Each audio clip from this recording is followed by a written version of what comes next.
Assalamualaikum warahmatullahi wabarakatuh. Waalaikumsalam warahmatullahi wabarakatuh. Bapak-bapak, ibu-ibu, saudara-saudara kaum muslimin rahimakumullah. Qaf adalah lambang dari sifat qanaah. Qanaah artinya merasa cukup. Puasa melatih kita untuk bersikap cukup dalam hidup.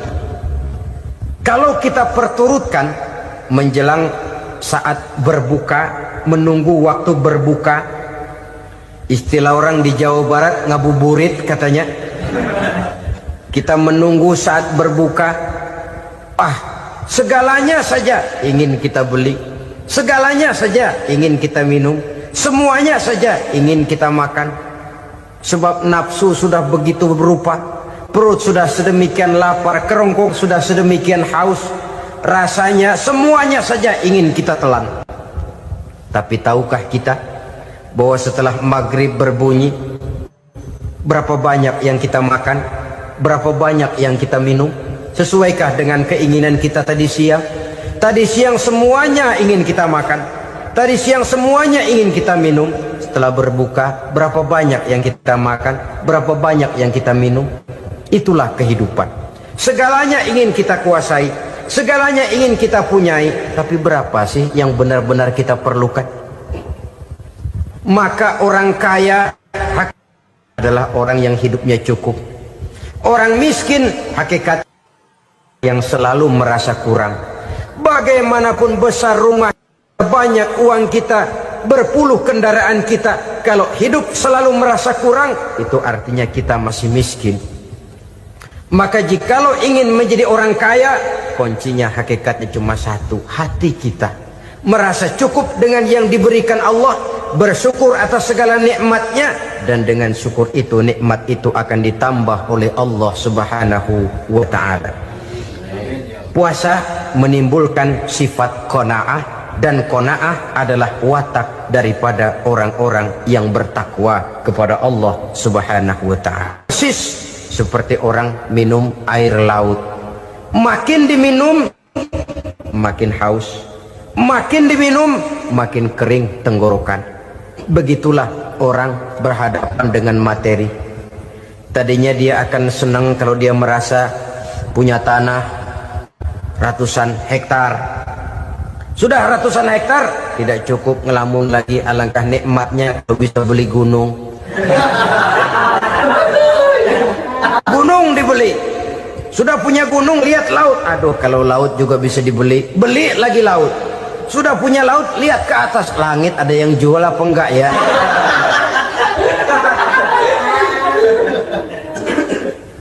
Seperti orang berhadapan dengan air laut yang makin diminum makin membuat kita haus dan makin kering tenggorokan ini. Maka itu harus dihentikan. Sikap untuk menghentikan itu tidak lain adalah dengan sifat qanaah itu tadi. Merasa cukup dengan apa yang diberikan Allah, mensyukuri nikmatnya.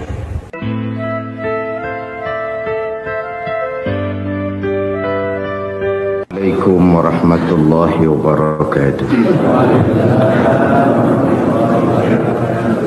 Alhamdulillahi rabbil alamin,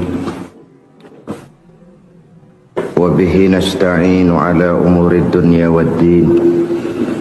Salatu wassalamu ala ashrafil anbiya wal mursalin, Sayyidina wa maulana Muhammadin wa ala alihi wa sahbihi ajma'in, amma ba'du.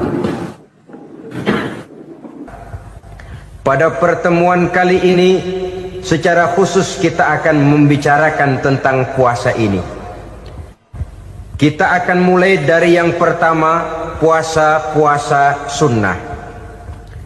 Sebagaimana yang kita maklum, sunnah adalah satu perbuatan yang apabila kita kerjakan berpahala, tapi apabila kita tinggalkan tidak merupakan dosa. Hanya saja ia merupakan barometer dan ukuran daripada orang-orang yang cinta kepada sunnah itu sendiri. Ada banyak jenis puasa-puasa sunnah ini. Yang pertama, puasa sunnah di bulan Muharram. Rasulullah sallallahu alaihi wasallam bersabda, "Afdhalus siyami ba'da Ramadan syahrullahil Muharram, wa afdhalus salati ba'dal fardhah salatul lail." Diriwayatkan oleh Muslim dari Abi Hurairah. Puasa yang paling utama sesudah puasa Ramadan tidak lain adalah puasa di bulan Muharram. Dan solat yang paling afdol sesudah solat yang wajib adalah solat pada sepertiga malam yang akhir. Puasa di bulan Muharram merupakan puasa sunnah dan mempunyai nilai yang sangat besar dalam pandangan Allah Subhanahu wa ta'ala. Buat mereka yang mampu melaksanakan puasa sunnah di bulan Muharram ini, boleh melaksanakannya selama 10 hari. Hari yang pertama boleh juga 3 hari saja, atau setidak-tidaknya 1 hari daripada bulan Muharram. Yang kedua, puasa 10 hari daripada bulan Zulhijjah. Karena bulan Zulhijjah ini memang termasuk bulan yang dimuliakan oleh Allah Subhanahu wa ta'ala. Pertama, di sana ada hari Tarwiyah, ada hari Arafah, ada hari Kurban, ada Talbiyah, ada pelaksanaan haji dengan segala manasiknya. Maka puasa sunnah di bulan Zulhijjah merupakan amalan yang sangat utama dan besar pahalanya dalam pandangan Allah Azza wa Jalla. Sebagian ulama menjelaskan, man shoma hazihil ayyam akramahullahu bi asri asya'in. Siapa orang yang melaksanakan ibadah puasa sunnah pada hari-hari 10 di bulan Zulhijjah ini, Allah Subhanahu wa ta'ala akan memuliakannya dengan 10 macam perkara. Saudara, ini keuntungannya. Yang pertama, orang yang puasa di hari-hari 10 bulan Zulhijjah diberikan al-barakah fi umrihi, diberikan keberkahan pada umurnya. Setiap kita ingin memperoleh umur yang berkah. Umur yang berkah itu yang bagaimana? Apa yang jumlahnya panjang? Mungkin. Tetapi yang jelas, umur yang berkah ini adalah umur yang bisa dipertanggungjawabkan di hadapan Allah Subhanahu wa ta'ala. Artinya, umur yang diisi penuh dengan kebajikan, umur yang diisi dengan segala macam kegiatan ibadah, dan umur yang dengan demikian sungguh pun kita sudah mati, jasad terkubur dalam tanah, nama kita akan tetap hidup, dikenal orang oleh karena kebajikan yang kita kerjakan. Saya kira akan lebih merupakan azab ketimbang nikmat kalau orang diberikan umur panjang tapi hanya untuk menumpuk-numpuk dosa saja. Kan lebih baik mana? Umur pendek banyak pahala, umur panjang banyak dosa. Lebih baik mana? Saya yakin yang paling baik tentu umur panjang banyak pahala. Paling sial umur pendek dosa melulu. Sudah diberikan umur pendek tidak seberapa, dosa berlipat ganda. Itu kalau orang kampung bilang tekor namanya. Rugi. Umur pendek hanya untuk menumpuk-numpuk dosa. Boleh jadi kalau umat-umat zaman dulu, saudara, mereka diberikan umur panjang. Nabi Adam, kita tahu Nabi Adam itu 2000 tahun umurnya. Nabi Nuh 950 tahun. Umatnya ya rata-rata segitu itu. Nah, kalau mereka misalnya punya umur 800 tahun, lalu 200 tahun mereka melakukan dosa, kan masih punya restan 600 tahun untuk taubat. Karena umurnya diberikan jatah panjang. Kita ini oleh Allah Subhanahu wa ta'ala, umat Nabi Muhammad ini umurnya pendek-pendek. Kalau nyontoh Nabi 63 tahun saja. Kalau diberikan 70 tahun umur kita sekarang, itu sudah dapat jatah lebih 7 tahun. Alhamdulillah bahwa Allah memberikan saat-saat, waktu-waktu, tempat-tempat yang punya nilai istimewa, sehingga umur yang pendek ini bisa bernilai panjang, nilai ibadahnya bisa bernilai pahala seperti umat yang berumur panjang dahulu itu. Karena itu manfaatkan umur dengan baik, dan salah satu keberkahan daripada umur akan datang dengan melaksanakan ibadah puasa sunnah. Ini yang pertama. Yang kedua, az-ziyadatu fi malihi, berikan tambahan hartanya, menjadi orang kaya. Kaya apa? Kaya hati setidak-tidaknya. Karena dengan tekun dan rajin melaksanakan ibadah puasa, yang segera tertanam dalam jiwa seseorang merasakan cukup di dalam kehidupan. Itulah dia orang yang paling kaya, orang yang hidupnya paling cukup. Kalau orang sudah merasa cukup dalam hidupnya, maka itulah dia orang yang kaya. Saudara-saudara kaum muslimin rahimakumullah, puasa sunnah memberikan tambahan harta, usahanya berkembang, dengan demikian membawa keberkahan, hartanya makin bertambah, akan menunjang ibadahnya kepada Allah, lebih memantapkan dan membawa ketenangan dalam hidupnya. Itu termasuk berkahnya melaksanakan puasa sunnah itu. Yang ketiga, al-hifzu fi iyalihi, diberikan penjagaan, perlindungan terhadap keluarganya, anaknya sehat, sanak famili dan handai tolannya terjaga dan terpelihara dari segala malapetaka, dari segala mara bahaya, kesehatannya terjamin dan terpelihara. Itu sudah merupakan modal yang sangat besar di dalam kita mengarungi kehidupan. Sebab rasanya sulit untuk bahagia, duit kita banyak sekali, usaha kita selalu mendatangkan untung yang berlipat ganda. Tapi sebentar-sebentar anak kita sakit, yang ampek, yang korengan, yang kena musibah, ndak karu-karuan sakit, berobat sampai jutaan rupiah. Itu kan sudah tidak membawa kebahagiaan. Uang masuk yang begitu banyak jumlahnya, habis akhirnya untuk berobat saja. Sebenarnya hitung-hitung ya seri-seri juga. Usaha berhasil, duit banyak, habis untuk berobat. Lah sama juga saudara-saudara. Jadi dengan demikian, biar duit kita banyak, asal keluarga pada sehat saja, udah enak bener itu. Duit banyak, ekonomi cukup, keluarga sehat, nikmat rasanya menjalani kehidupan ini. Yang kiamat sudah duit kagak barang seperak, keluarga ampek semua. Kiamat sudah. Saudara hadirin yang saya hormati, jadi yang ketiga, Allah memberikan pemeliharaan terhadap keluarganya. Satu kali orang dipelihara Allah, tidak satu kekuatan pun yang bisa mencelakakan. Satu kali orang disengsarakan Allah, tidak satu tenaga pun yang mampu menyelamatkannya. Itulah sebabnya perlindungan Allah, pemeliharaan Allah terhadap diri dan keluarga sangat kita perlukan di dalam kehidupan ini. Dengan melaksanakan ibadah puasa, kita mendekatkan diri kepada Allah. Dengan dekat kepada Allah, maka Allah pun dekat kepada kita. Sehingga dalam hadis qudsi dikatakan, ta'arraf ilallahi firraha ya'rifka fi syiddah.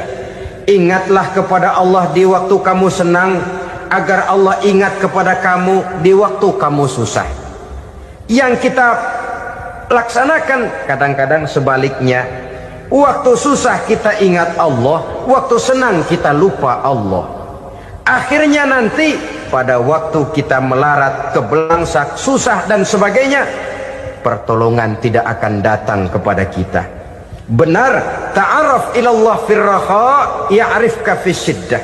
Ingatlah kepada Allah di waktu kamu susah, ingatlah kepada Allah di waktu kamu senang, agar Allah ingat kepadamu di waktu kamu mendapat kesusahan. Umumnya watak manusia memang kalau sudah dapat susah, ingat kepada Allah. Waktu duduk, waktu berbaring, sambil tidur, dalam segala keadaan Allah disebutnya, Allah dimintakan pertolongannya. Tapi dikala dia berada pada posisi di atas angin, merasa senang, bahagia, Allah terlupakan. Saudara-saudara kaum muslimin, itu yang ketiga. Yang keempat, at-takfiru li sayyiatihi. Orang yang melaksanakan puasa sunnah itu diampuni segala dosa dan kesalahan yang telah dilakukannya. Dan yang kelima, at-tad'ifu li hasanatihi, diberikan balasan yang berlipat ganda dari segala kebaikan yang dikerjakannya. 1 berbalas 7, 7 bisa berbalas 10, 10 masih berbalas 100, masih ditambah dengan wallahu yudha'ifu liman yasha. Allah melipat gandakan pahala orang-orang yang dikehendakinya. Maka carilah satu kebaikan yang apabila kita kerjakan, dosa akan dihapus dan nilai pahalanya menjadi berlipat ganda. 1 kali kita bekerja, 2-3 pulau bisa kita raih dan kita jangkau. Yang keenam, orang yang melaksanakan puasa sunnah di bulan Zulhijjah, at-tashil li sakarati mautihi, diberikan kemudahan pada saat menghadapi sakaratul maut. Maut a mysterious problem. Dia adalah pintu yang setiap orang pasti akan memasukinya. Bahwa mati adalah mati, itu semua kita tahu. Tapi hakikat orang pada saat menghadapi mati itu kan berbeda-beda. Ada yang matinya itu gampang sekali, persis orang tidur saja, tidak nampak gelisah, tidak bikin susah yang hidup, tidak gelimpangan di tempat tidur, persis seperti orang mau tidur saja. Ada yang sulit sekali menghadapi sakaratul maut, gelimpangan di tempat tidur, bikin bingung orang yang nunggu. Kadang-kadang seperti kerbau digorok lehernya. Saudara-saudara, sulit menghadapi sakaratul maut. Oleh karena itu Rasulullah sallallahu alaihi wasallam sering beliau itu kalau berdoa membaca Allahumma hawin alayya fi sakaratil maut. Ya Allah, mudahkan saya di dalam menghadapi sakaratul maut. Rasulullah saja, saudara, orang yang ibadahnya paling banyak, orang yang hatinya paling bersih, orang yang akhlaknya paling luhur, masih berdoa semacam ini. Mohon dimudahkan oleh Allah agar mudah menghadapi sakaratul maut. Apalagi kita, terus terang kita ini paling-paling kelas muhtalid, bangsa sama pahala mau sama dosa doyan. Lebih perlu lagi menghadapi sakaratul maut, sehingga apabila malaikat maut datang menjemput nyawa kita, dimudahkan, jangan dibikin sulit, supaya mudah. Jadilah orang baik-baik. Biasanya kalau banyak yang mati, malaikat maut juga kali main-mainin dulu tuh orang, utak-atik, ditakut-takutin dan segala macam. Saudara hadirin yang saya hormati, maka menghadapi sakaratul maut ini merupakan kunci. Apakah seseorang bisa husnul khatimah atau bisa su'ul khatimah? Salah satu jalan untuk memudahkan diri menghadapi sakaratul maut, melaksanakan puasa sunnah di bulan Zulhijjah ini. Yang ketujuh, ad-diya'u li zulumati qabrihi, diberikan terang di alam kuburnya. Kubur, saudara tahu, saudara tentu sering lihat orang dimasukkan ke liang lahat, ditutup dengan papan, dinding ari kata kita di kampung, lalu diuruk lagi dengan tanah. Dalamnya liang lahat, gelapnya liang lahat, gelapnya diuruk dengan tanah, gelapnya di dalam kubur, 3 gelap yang menjadi satu. Bapak moyangnya gelap.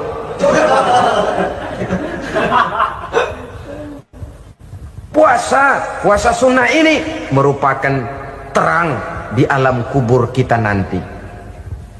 Yang kedelapan, at-taskil limizanihi, diberikan keringanan pada timbangan di hari akhirat nanti. Bahwa setelah dibangkitkan dari kubur, setiap kita akan menghadapi perhitungan, akan ditimbang segala macam kebaikan dan segala macam kejahatan yang pernah kita lakukan di dalam kehidupan.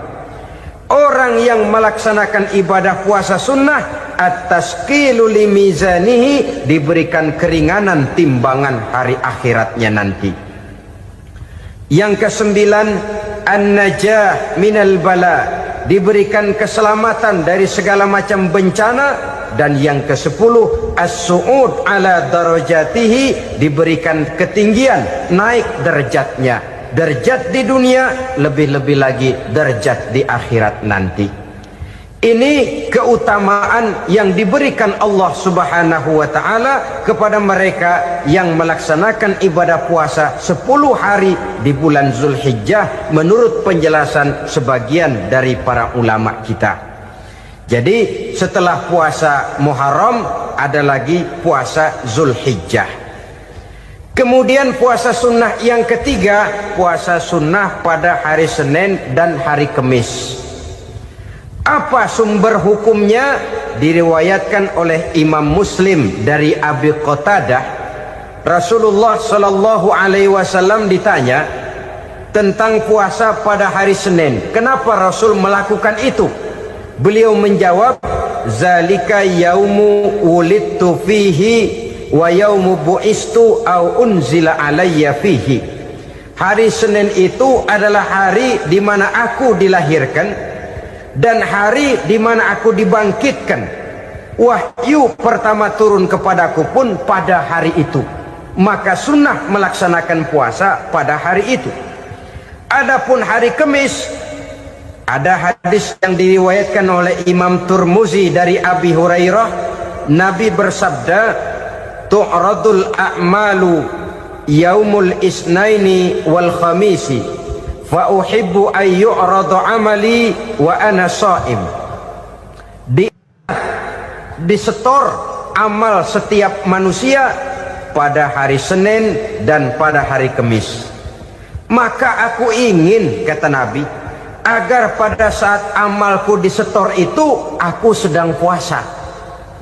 Jadi malaikat itu menurut riwayat ini mencatat dan menyetorkan catatan amalan seseorang pada hari Senin, hari Kamis. Tiap hari Senin amalan kita disetor oleh malaikat. Catatan terakhir tentu yang sedang kita kerjakan, sehingga yang masuk daftar, saya tinggalkan orang ini, dia sedang puasa, karena naik catatan amalnya pada hari Senin. Kamis diangkat lagi, catatan paling akhir, saya tinggalkan orang ini, dia sedang puasa. Itu makna fa uhibbu ayyurada amali wa ana shaim. Aku senang kalau pada saat amalku disetor, catatan paling akhir aku lagi puasa. Satu keistimewaan. Alangkah celaka tiap amalan disetor kita sedang berbuat jahat. Senin, Kamis, teler, mabok, judi. Tiap amalan disetor, catatan akhirnya saya tinggalkan si fulan lagi teler. Laporan Senin. Kamis laporan lagi, saya tinggalkan si fulan lagi mirip kartu. Saudara hadirin yang saya muliakan, alangkah jeleknya catatan kita. Oleh karena itu sunnah puasa pada hari Senin dan hari Kamis. Ini amalan sunnah, saudara-saudara. Dan oleh karena ini amalan sunnah, sebagian ulama memberikan penjelasan, walaupun lupa niat, kalau sudah malam itu lupa niat, boleh niatnya sudah siang puasa sunnah ini, dengan catatan dari pagi belum makan apa-apa. Malam saudara lupa, tahu-tahu ingat ini hari Senin, ini hari Senin, dah jam 10, niatlah jam 10 itu, sah puasanya asal dari pagi belum makan apa-apa. Tapi kalau sudah dapat 2 piring baru niat, jam 10 itu lain, ngojek namanya. Jadi puasa sunnah yang ketiga, puasa pada hari Senin dan hari Kamis. Yang keempat, puasa jenis sunnah yang keempat, puasa 6 hari di bulan Syawal. Diriwayatkan oleh Imam Muslim dari Abi Ayyub bahwa Nabi bersabda, "Man shoma Ramadhana summa atba'ahu sittan min Syawal kana kasyamid dahri." Barang siapa yang berpuasa di bulan Ramadan kemudian diikutinya dengan 6 hari di bulan Syawal, maka dia seolah-olah seperti orang yang berpuasa 1 abad lamanya. Allahu Akbar. Demikian besar keuntungannya. 6 hari di bulan Syawal sama dengan orang yang berpuasa 1 abad lamanya. Ini fadailul a'mal, saudara-saudara. Jangan diartikan karena menang sudah puasa 6 hari bulan Syawal, Ramadan tahun depannya lantas nggak puasa. Kenapa? Ukurannya sudah 1 abad. Bukan itu pengertiannya. Ini mendorong orang memberikan ganjaran pahala yang sedemikian besar. 6 hari setelah Ramadan, artinya di bulan Syawal. Tidak pada hari pertama Syawal karena haram hukumnya berpuasa pada hari fitri itu. 6 hari di bulan Syawal. Tinggal lihat yang mampunya saja. Boleh berurutan, boleh tidak berselang-seling, boleh, asal saja jumlahnya 6 hari selama masih bulan Syawal itu. Hari ini 3 hari lagi, 4 hari lagi, diselang-seling atau berurutan, itu juga lebih baik. Puasa sunnah 6 hari daripada bulan Syawal. Kemudian yang kelima, puasa sunnah 3 hari pada setiap bulan. 3 hari pada setiap bulan. Diriwayatkan oleh Imam Bukhari dan Muslim dari Abi Hurairah. Abi Hurairah bercerita, "Ausani khalili sallallahu alaihi wasallam bisalasin." Kekasih saya Rasulullah berwasiat kepada saya, memesankan benar-benar kepada saya untuk melaksanakan 3 amalan yang terpuji. Pertama, siyamu salasati ayyamin min kulli syahrin.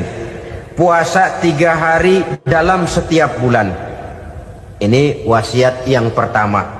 3 hari pada setiap bulan. Tidak peduli bulan apa saja. Dalam artian ya bulan menurut perhitungan Islam ya. Muharram, Safar, Rabiul Awal, Rabiul Tsani, Jumadal Ula, Jumadil Akhir, Rajab, Sya'ban, Ramadan, Syawal, Zulqa'dah, Zulhijjah dan selanjutnya. 3 hari pada setiap bulan. Tanggalnya tanggal berapa saja. Lebih utama pada yang disebut Yaumul Bid, yaitu hari-hari di mana bulan menunjukkan purnama. Tanggal 13, tanggal 14 dan tanggal 15 pada setiap bulannya itu disunahkan melaksanakan puasa. Itu wasiat pertama, puasa 3 hari pada setiap bulan. Wasiat yang kedua, waraqatai duha, melaksanakan sholat duha sekurang-kurangnya 2 rakaat. Itu wasiat yang dipesankan benar kepada saya, kata Abi Hurairah. Pertama, puasa 3 hari pada setiap bulan. Yang kedua, usahakan jangan meninggalkan 2 rakaat minimal daripada sembahyang duha. Kita tahu sembahyang duha itu sembahyang sunnah di waktu pagi seketika matahari naik sepenggalahan. Sekurang-kurangnya 2 rakaat, sebanyak-banyaknya 8 rakaat. Di antara fadilah atau keutamaan daripada sholat duha ini yaitu menyangkut masalah rezeki dan usaha. Kemudian wasiat yang ketiga, wa an utira qabla an anama. Beliau sangat berwasiat kepada saya untuk sholat witir sebelum tidur. Artinya sholat malam sebagai amalan sunnah di dalam kehidupan kita. Jadi saudara-saudara, dalam hidup ini kita akan selalu berbentur dengan keperluan. Kalau pada satu saat kita sudah sampai kepada tahap berpikir ini keperluan saya, tentu hal-hal semacam ini akan kita kerjakan.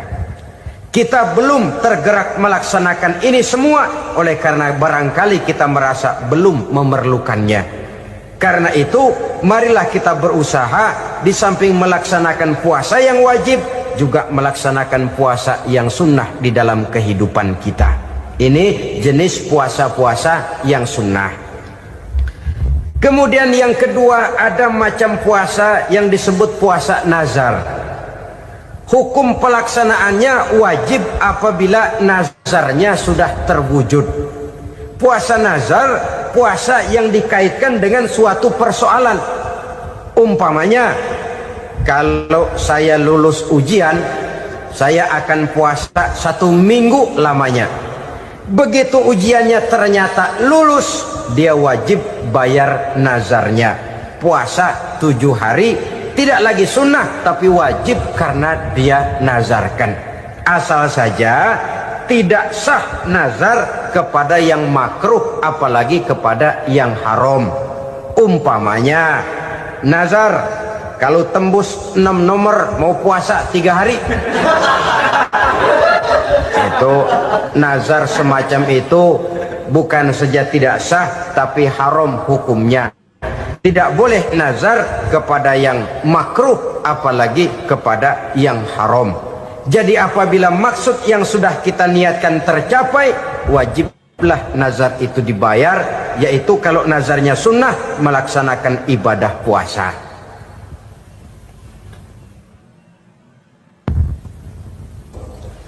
Jenis puasa yang ketiga kita kenal dengan puasa wajib. Dan ini kita laksanakan pada bulan suci Ramadan. Tentang teknis pelaksanaan ibadah puasa di bulan Ramadan sudah pernah saya bicarakan pada pertemuan tentang Ramadan dan Idul Fitri. Pada kesempatan ini saya hanya ingin mengajak bahwa di dalam melaksanakan ibadah puasa Ramadan ini, marilah kita mengadakan evaluasi. Kenapa demikian? Barangkali secara jujur, walaupun agak berat, saya masih harus berkata, masih banyak di antara kita umat Islam yang di dalam melaksanakan suatu ibadah terjebak dalam rutinitas ritual. Apa itu rutinitas ritual? Itu bahasa susah. Berhubung saya tidak ingin bicara yang susah-susah, kita bicara yang mudah-mudah saja. Maksud saya, banyak di antara kita umat Islam yang di dalam melaksanakan suatu ibadah itu hanya dengan prinsip asal sekadar gugur kewajiban saja. Akibatnya, sampai sejauh mana ibadah itu berhasil membentuk kepribadian diri kita, kita jarang mengadakan evaluasi dan penilaian. Sholat yang penting gugur kewajiban. Puasa yang penting sudah gugur kewajiban. Haji yang penting sudah gugur kewajiban. Maka jangan heran kalau itu yang jadi prinsip, ibadah lantas tidak punya dampak dalam membentuk kepribadian diri. Banyak orang yang rajin sholat tapi munkarnya jalan terus. Sampai kadang-kadang kita bingung, yang sembahyang dia, yang nyolong dia. Puasanya kelihatannya tekun tapi tidak punya kepekaan sosial. Sama yatim piatu bersifat masa bodoh, sama fakir miskin malah gemes. Tidak lantas tumbuh kepekaan sosial walaupun dia sudah ikut merasakan tidak enaknya lapar dan haus. Ada juga yang sudah haji 4-5 kali mondar-mandir Jakarta Mekah, tapi gaya hidupnya tetap seperti katak di kolong tempurung, picik, sempit pandangan, dangkal hati, tidak terbuka walaupun sudah melihat Islam dalam skala internasional. Yang dia lihat, yang dia saksikan, yang dia pandang tidak sanggup menggugah dan mengubah jiwanya, tidak bisa mewarnai pandangan hidupnya. Inilah akibatnya kalau ibadah hanya dikerjakan dengan prinsip asal sekadar gugur kewajiban. Hasilnya yaitu tadi, hajinya cuma menang topi putih sama serban. Sholatnya cuma prinsip asal gugur kewajiban. Begitu juga puasanya, begitu juga zakatnya, dan ibadah-ibadah lainnya. Bukan tanpa satu maksud. Jikalau Allah Subhanahu wa ta'ala memerintahkan kita melaksanakan ibadah puasa di bulan suci Ramadan, bahkan maksud itu sangat pada penghujung ayat yang memerintahkan kita puasa. Ya ayyuhalladzina amanu kutiba alaikumus syiyam kama kutiba alal ladzina min qablikum la'allakum tattaqun. Orang yang beriman diwajibkan atas kamu berpuasa, telah diwajibkan juga kepada orang-orang yang sebelum kamu, la'allakum tattaqun, agar kamu dengan puasa itu menjadi manusia yang bertakwa kepada Allah Subhanahu wa ta'ala. Dengan kata lain, berhasil atau tidak puasa Ramadan kita ini akan nampak takwa kita meningkat atau tidak setelah kita melaksanakan ibadah puasa. Sehingga kalau orang mengatakan Ramadan itu merupakan month of training, bulan latihan, keluar latihan tentu harus semakin naik dan baik gaya kehidupan kita. Jadi tujuan utama daripada pelaksanaan ibadah puasa adalah untuk membentuk manusia yang bertakwa. Nah, takwa itu kata Imam Qusairi hurufnya ada 4. Ta, qaf, wawu, ya. Masing-masing huruf ini simbol dari pribadi orang yang bertakwa, bina dan dibentuk oleh pelaksanaan puasanya. Mari kita lihat. Huruf ta adalah lambang dari sifat tawadhu, rendah hati. Orang yang bertakwa, orang yang tidak mempunyai sifat sombong. Puasa menanamkan kita kesadaran terhadap kelemahan, terhadap keterbatasan, terhadap segala ketidakmampuan yang kita miliki. Ya Allah, baru sehari nggak kena makan, nggak kena minum, sudah begini lemesnya. Puasa memang, kalau pagi orang masih sehat, masih terdorong oleh sahur, siang masih lumayan, tapi zuhur ke atas biasanya mulai sikap lemah manusiawi, keterbatasan kekuatan biologis itu mulai nampak. Dari sini tanam satu kesadaran, kalau begitu apa yang mau disembuhkan di hadapan Allah? Kaya, siapa sih orang paling kaya? Ilmu, siapa sih orang paling pintar?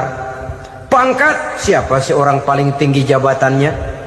Dari sifat semacam ini lahir introspeksi, rasa mawas diri, timbul sifat tawaduknya, rendah hatinya, tidak melonjak menjadi angkuh dan sombong lantaran sedikit kemampuan dan kekuatan yang dimilikinya. Lalu untuk sikap yang lebih jauh, terwujudlah, terbentuklah apa yang dinamakan stabilitas temperatur batin. Orang tetap konstan menjaga nilai-nilai idealisme yang pernah dimilikinya. Dia mulai dengan adil, dia berjalan tetap dengan keadilan, dan dia berakhir juga tetap dalam keadilan.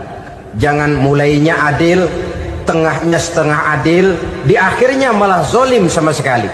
Ini tidak punya stabilitas temperatur batin. Kan banyak orang begitu toh. Mulanya benar, belakangan mau benar sendiri. Mulanya sudah rela berkorban buat kepentingan orang banyak, belakangan malah selalu mengorbankan kepentingan orang banyak. Waktu di bawah rajin baca ayat kursi, dapat kursi lupa ayat. Stabilitas temperatur batin, tertipu oleh perasaan seolah-olah situasi dan kondisi sudah serba memungkinkan, sudah serba menguntungkan. Orang yang dibentuk pribadinya oleh pelaksanaan ibadah puasa, dia sadar apapun keberhasilannya, apapun kedudukannya, apapun nilai kekayaannya, itu cuma sebagian kecil sekali dari apa yang ada pada zat Allah Subhanahu wa ta'ala. Hati tidak takabur, sesuai dengan namanya takabur dari kalimat takabbaro ya takabbaru, membesar-besarkan diri. Orang yang suka membesar-besarkan diri, orang yang tidak yakin bahwa dirinya orang besar, lalu dibesar-besarkan dirinya. Sebenarnya itu sudah satu sikap di mana dia tidak percaya kepada diri sendiri. Dirinya sebenarnya bukan apa-apa, cuma ingin dianggap besar, lalu dibesar-besarkan. Takabur namanya. Puasa sekali lagi melatih kita menanamkan kesadaran akan kelemahan dan keterbatasan kita sebagai makhluk. Itu sikap tawadu. Fir'aun, saudara tahu Fir'aun, lama-lama dia jadi raja, lupa diri dan lupa daratan, melonjak menjadi angkuh dan sombong, sampai kepada puncak kekurang ajarannya, memproklamirkan dirinya menjadi Tuhan. Hitler juga begitu. Pendeknya orang manakala tidak ada kesadaran tentang dari mana segalanya berasal dan kemana segalanya akan kembali, dia mudah out of control. Kalau sudah out kontrol, maka dia akan melakukan perbuatan yang melampaui batas. Itu yang pertama. Jadi orang takwa, orang yang rendah hati, salah satu tujuan daripada pelaksanaan ibadah puasa menanamkan sikap rendah hati. Dari sikap rendah hati ini yang timbul lalu apa? Kepekaan sosial. Kalau saya puasa, saya sudah merasakan bagaimana tidak enaknya lapar. Saya sudah merasakan bagaimana tidak enaknya haus. Tapi bagaimanapun, saya lapar cuma sebentar, saya haus cuma sebentar. Selesai maghrib, lapar saya hilang, haus saya hilang. Bagaimana yatim piatu, orang-orang tua jompo yang perlu santunan, orang-orang miskin yang terkapar di kolong-kolong jembatan, yang tiap hari merasakan perasaan seperti ini, tanpa tahu kapan hidup dan nasibnya akan berubah. Tidur beratapkan langit, berselimut koran. Kalau demikian, saya ini beruntung. Kalau demikian, apa yang bisa saya lakukan untuk mereka? Kepekaan sosial ini lalu timbul dalam apa yang orang sekarang namakan solidaritas kesetiakawanan sosial. Hidup tidak hanya untuk kepentingan diri dan perutnya sendiri saja, tapi mau menolong, mau membantu orang yang memang memerlukan bantuan dan pertolongan itu sendiri. Jangan setelah tahu lapar tidak enak, haus tidak enak, tapi kita tidak mau tenggang rasa, tidak mau timbang rasa. Begini loh tidak enaknya lapar, begini loh tidak enaknya haus. Ini terjadi pada diri saya masih mampu, masih berbuka puasa. Bagaimana yang tiap hari merasakan seperti ini? Tidak Ramadan, tidak Syawal, tidak Zulqa'dah, tidak Zulhijjah, selalu kelaparan dan kehausan. Dari sana timbul kepekaan sosial. Lalu lahirlah sikap pemurah, dermawan, mau menoleh ke kiri dan ke kanan. Bahkan Al-Quran itu sampai mengancam betul. Ara'aita allazi yukadzibu bid-din fadzalika allazi yad'u al-yatim wa la mendustakan agama. Islam mendustakan Islam. Salat dia tapi mendustakan salat. Dia tapi mendustakan puasa. Siapa mereka itu? Fadzalika allazi yad'u al-yatim. Merekalah orang-orang yang meninggalkan anak-anak yatim.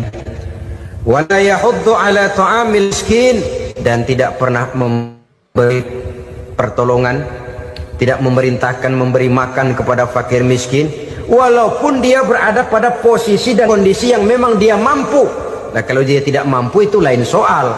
Dia mampu, dia tahu, dan dia diam saja. Itu termasuk yukadzibu biddin, orang-orang yang mendustakan agama. Berlindung kita kepada Allah, jangan sampai termasuk ke dalam kelompok itu. Yang kedua, saudara, huruf takwa itu qaf. Qaf adalah lambang dari sifat qanaah.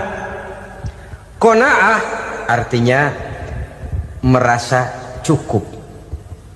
Puasa melatih kita untuk bersikap cukup dalam hidup. Kalau kita perturutkan menjelang saat berbuka, menunggu waktu berbuka, istilah orang di Jawa Barat ngabuburit katanya, kita menunggu saat berbuka, segalanya saja ingin kita beli, segalanya saja ingin kita minum, semuanya saja ingin kita makan. Sebab nafsu sudah begitu berupa, perut sudah sedemikian lapar, kerongkong sudah sedemikian haus, rasanya semuanya saja ingin kita telan. Tapi tahukah kita bahwa setelah maghrib berbunyi, berapa banyak yang kita makan, berapa banyak yang kita minum? Sesuaikah dengan keinginan kita tadi siang? Tadi siang semuanya ingin kita makan, tadi siang semuanya ingin kita minum. Setelah berbuka, berapa banyak yang kita makan, berapa banyak yang kita minum? Itulah kehidupan. Segalanya ingin kita kuasai, segalanya ingin kita punyai, tapi berapa sih yang benar-benar kita perlukan? Maka orang kaya adalah orang yang hidupnya cukup. Orang miskin hakikat yang selalu merasa kurang. Bagaimanapun besar rumah, banyak uang kita, berpuluh kendaraan kita, kalau hidup selalu merasa kurang, itu artinya kita masih miskin. Maka jikalau ingin menjadi orang kaya, kuncinya hakikatnya cuma satu, hati kita merasa cukup dengan yang diberikan Allah, bersyukur atas segala nikmatnya, dan dengan syukur itu, nikmat itu akan ditambah oleh Allah Subhanahu wa ta'ala.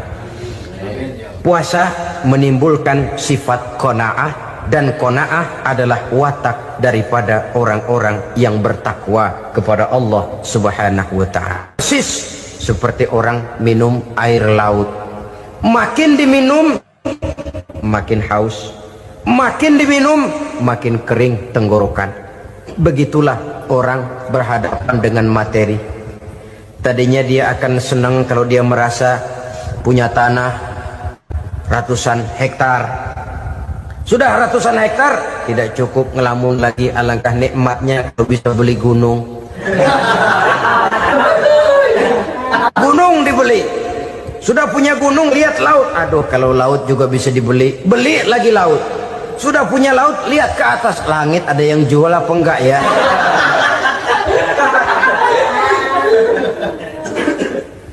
Seperti orang berhadapan dengan air laut yang makin diminum makin membuat kita haus dan makin kering tenggorokan ini.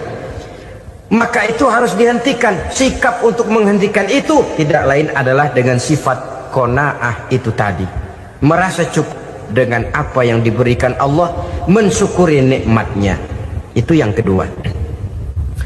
Yang ketiga, pada kalimat takwa ada huruf wawu. Wawu adalah simbol dari sifat wara dengan ain. Wara, orang yang terpelihara dirinya baik dari yang subuhat, lebih-lebih dari yang haram. Subuhat, saudara tahu, barang yang remeng-remeng. Tapi sungguh pun remeng-remeng, kira-kira prosentasenya 70-30. 70% haram, 30% kemungkinan halalnya. Maka yang subuhat lebih baik dijauhi daripada diambil. Orang yang punya kepribadian wara, dirinya terpelihara, jangankan dari yang haram, dari yang subuhat saja dia sanggup menjaga dan memelihara dirinya. Oleh karena itu saya heran kalau orang di bulan Ramadan dia sanggup menjaga diri di waktu siang dari jenis makanan yang halal, dari jenis minuman yang haram. Ada tahu nganggur di meja siang, enggak dia makan. Ada air teh nganggur di meja siang, enggak dia makan. Padahal itu jenis makanan dan minuman yang halal. Tapi ketika datang maghrib, dia berbuka dengan makanan yang dibeli dari uang yang dihasilkan dengan cara yang haram. Bukankah itu sesuatu yang terbalik? Bukankah dengan demikian sudah tidak lagi menimbulkan sikap yang bisa memelihara dan menjaga kepribadian diri? Orang yang membiasakan diri terpelihara dari yang subuhat apalagi yang haram, maka baik yang dipakainya, yang diminumnya, yang dimakannya terdirilah dari barang-barang yang baik yang dihalalkan oleh agama. Wara. Kemudian yang keempat, pada huruf kalimat takwa ada huruf yakin. Huruf ya simbol dari sifat yakin. Orang yang puasa dibentuk kepribadiannya mempunyai satu keyakinan yang tangguh, dan keyakinan adalah ciri daripada orang yang takwa. Kita lihat yang dipanggil melaksanakan ibadah puasa ini kan iman, karena memang sulit untuk melaksanakan puasa kalau tidak iman yang jadi dasar. Setidaknya seperti sudah pernah saya sampaikan, ibadah puasa ini memang sulit terkena penyakit show. Kalau kita sholat barangkali terangsang karena kelihatan orang lain. Kalau kita pergi haji mungkin jadi sugesti karena orang banyak tahu. Kalau kita bayar kita jadi terangsang karena banyak orang lihat. Tapi kalau sudah puasa, puasa itu kan yang tahu cuma kita dan Allah saja. Ya, kita sholat, orang lain lihat, kita jadi rada semangat. Kita pergi haji, orang lain banyak ngantar, kita semangat. Kita bayar zakat, orang lain banyak saksikan, kita bersemangat. Tapi kita puasa, siapa yang mau nyaksiin kita puasa? Siapa yang mau memuji kita puasa? Siapa yang mau menyanjung kita puasa? Itu cuma urusan kita dan Allah. Oleh karenanya, dasar daripada pelaksanaan ibadah yang harus mencedik tenggorokan, segalanya jadi nikmatan. Tidak ada kerja yang lebih indah selain kerja yang didasarkan kepada satu keyakinan bahwa yang kita kerjakan itu adalah sesuatu yang benar. Dalam hal ini sesuatu yang diperintahkan oleh Allah Subhanahu wa taala kepada kita. Saudara-saudara kaum muslimin rahimakumullah. Demikianlah titik evaluasi kita. Jangan berpuasa hanya dengan prinsip asal sekadar menggugurkan kewajiban saja, yang akan berakibat Ramadan tahun ini berakhir begitu, Ramadan terjebak menjalani rutinitas ritualnya saja. Bahkan kadang-kadang yang nyata betul, Nabi menganjurkan tingkatkan ibadah pada 10 hari yang akhir di bulan Ramadan, tanggal 20 sampai akhir Ramadan. Yang kita praktekkan malah kegiatan ibadah kita justru menurun pada 20 Ramadan yang akhir. Coba lihat 20 Ramadan ke atas, itu pasukan tarawih paling kelas 60-70 tahun ke atas. Kemana yang lain sudah berpikir menghadapi lebaran, berpikir pulang mudik, berpikir macam-macam. Akibatnya konsentrasi ibadah lalu buyar. Dianjurkan Rasul tingkatkan ibadah pada 10 hari yang terakhir. Kita malah makin ke akhir makin lancip.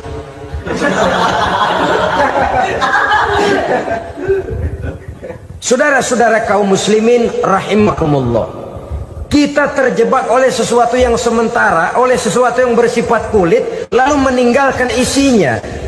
Padahal jikalau kita tidak mengisi Ramadan dengan kegiatan ibadah, berarti kita tidak keluar dari Ramadan dengan jiwa yang baru yang sudah ditempa oleh pengalaman ibadah di bulan Ramadan. Artinya kita tidak kembali kepada fitrah, kesucian seperti saat kita dilahirkan. Lalu kalau kita tidak kembali kepada fitrah, apa yang mau kita rayakan pada Idul Fitri itu? Di mana letak kegembiraan kita? Di mana letak kebahagiaan hati? Kembalikah kita kepada fitrah? Tidak. Benarkah puasa yang kita kerjakan? Kelihatannya juga tidak. Adakah dampak dari pelaksanaan ibadah dalam pribadi kita? Tidak. Kadang-kadang Ramadan selesai malah teriak merdeka.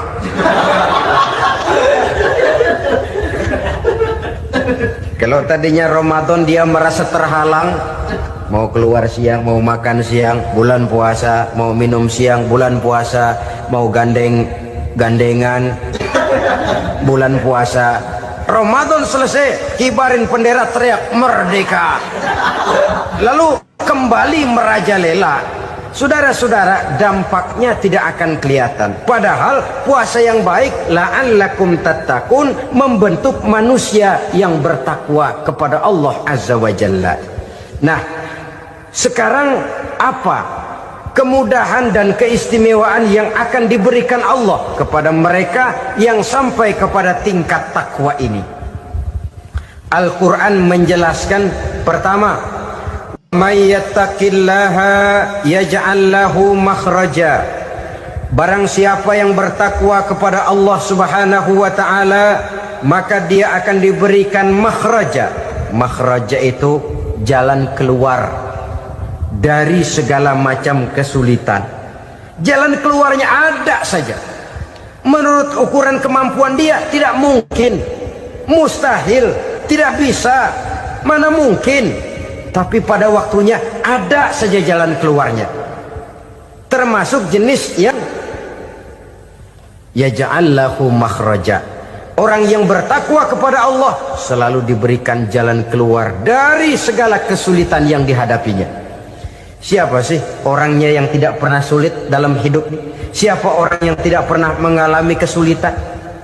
Tapi kadang orang menilai, itu kelihatannya hidupnya enak aja ya, kayaknya nggak pernah mengalami kesulitan. Sebenarnya bukan tidak pernah mengalami kesulitan, Allah selalu memberikan jalan keluar dari segala kesulitan yang dihadapinya. Lah kalau Allah yang memberikan jalan keluar, tentu sangat mudah sekali. Orang yang bertakwa diberikan jalan keluar dari segala macam kesulitan. Satu.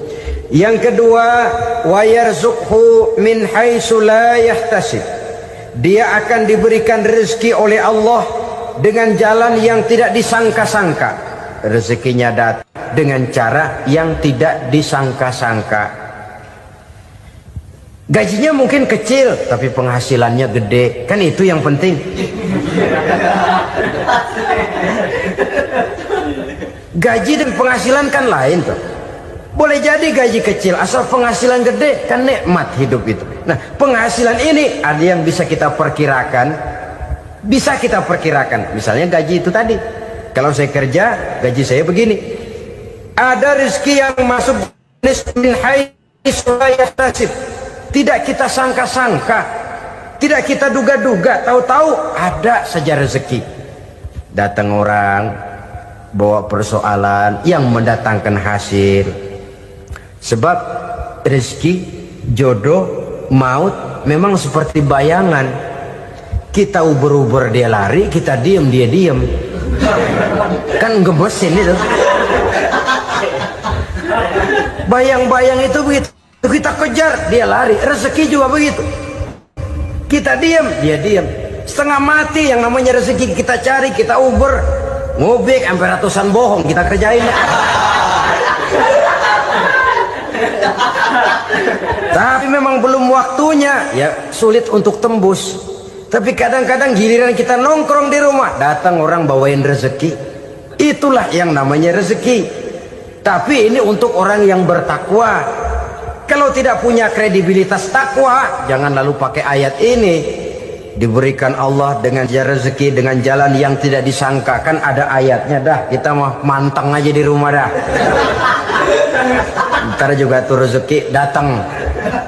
Ini fasilitas yang diberikan kepada orang yang wa may yattaqillah, bertakwa kepada Allah, yarzuqhu min haitsu la yahtasib, diberikan rezeki dengan cara yang tidak disangka-sangkanya.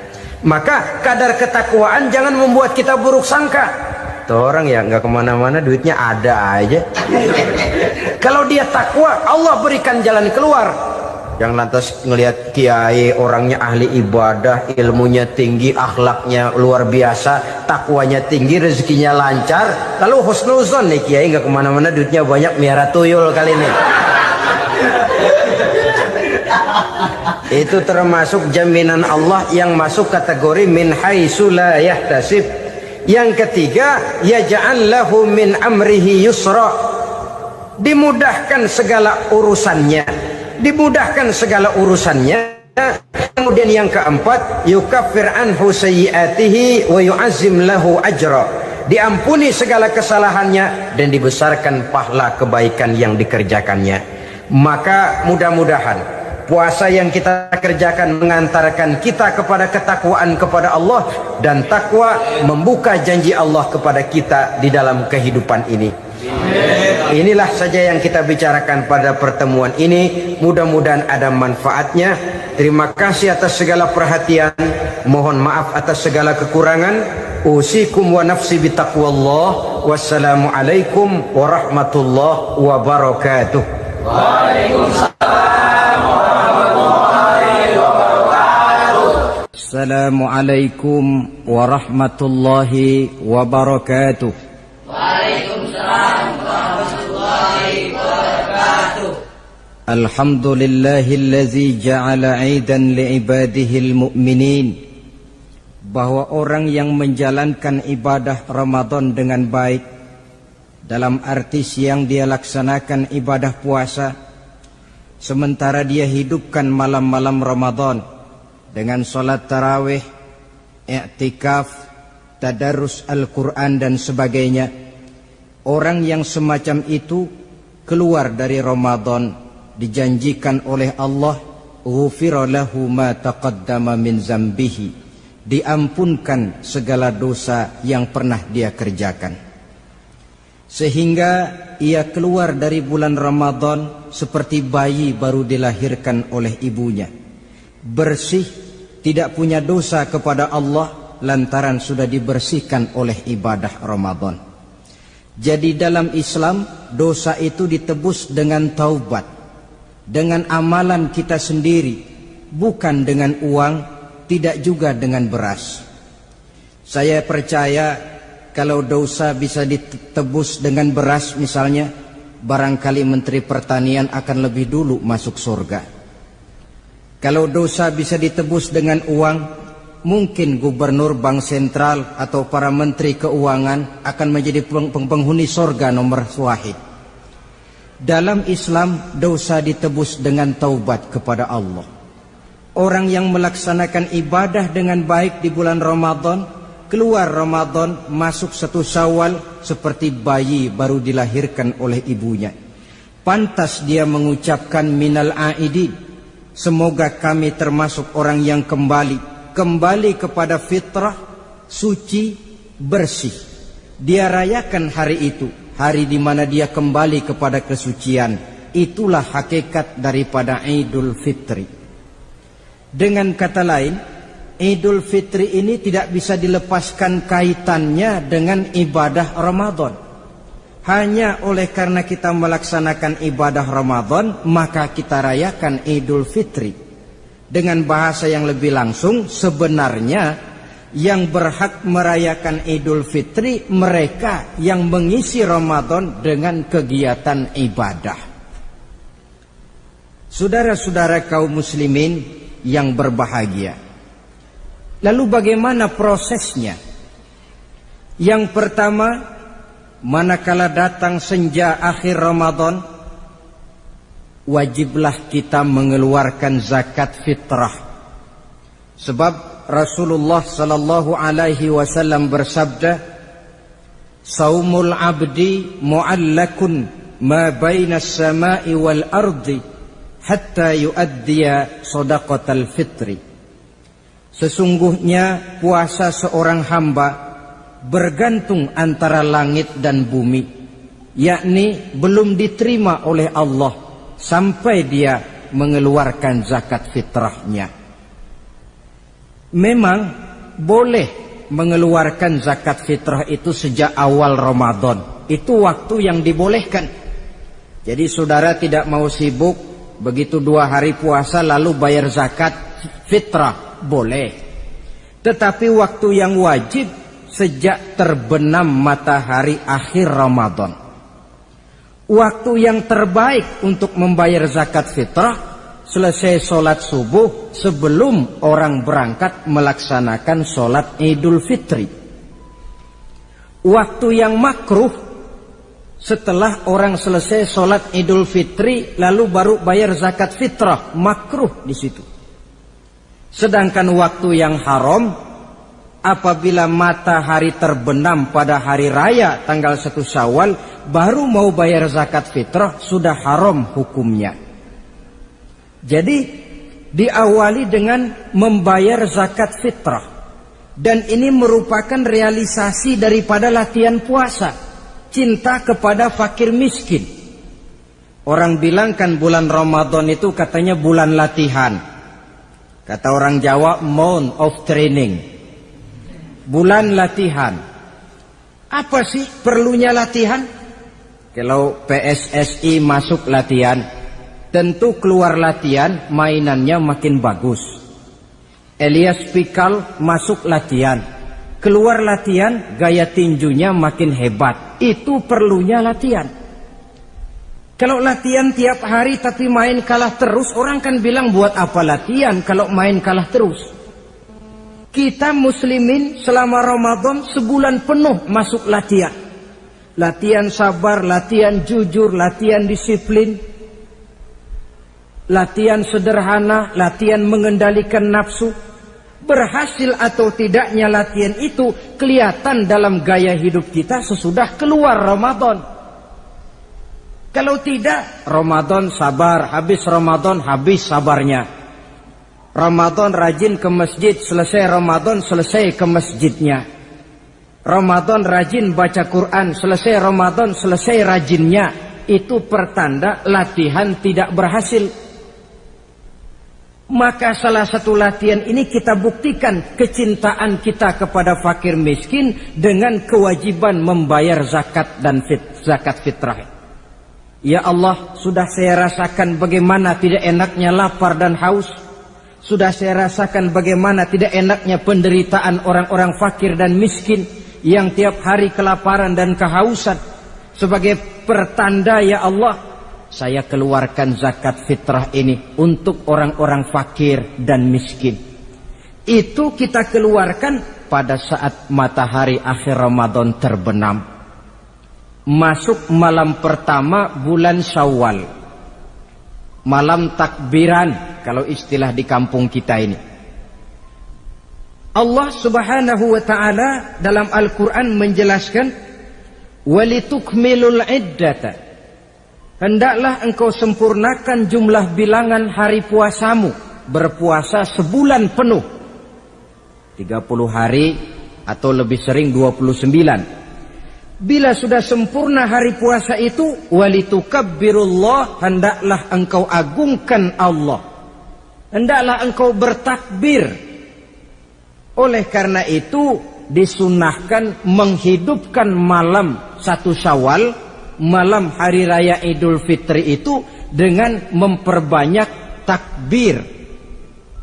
Sejak matahari terbenam selesai sholat maghrib, kita kumandangkanlah kalimat takbir itu dari rumah ke rumah, dari surau ke surau, dari masjid ke masjid, dari kampung ke kampung, pertanda rasa syukur kita yang tiada terhingga kehadirat Allah Subhanahu wa ta'ala, Tuhan yang Maha Esa dan Maha Kuasa. Entah kenapa, bila matahari akhir Ramadan terbenam, datang malam 1 Syawal, berubah perasaan kita. Sedih menjadi gembira, sukar menjadi mudah, hati yang tadinya digenangi air kebencian berubah menjadi hati yang penuh dengan cinta kasih kepada sesama. Kumandang takbir bagi orang-orang yang hidup tinggal di rantau, mengingatkan dia kepada kampung halamannya. Terkenang dia sungai tempat dia mandi, lapangan tempat dia bermain. Oi kampuang nan jauh di mato, katanya. Sehingga orang-orang yang tinggal di tanah rantau diusahakannya benar supaya bisa berlebaran pulang mudik, katanya.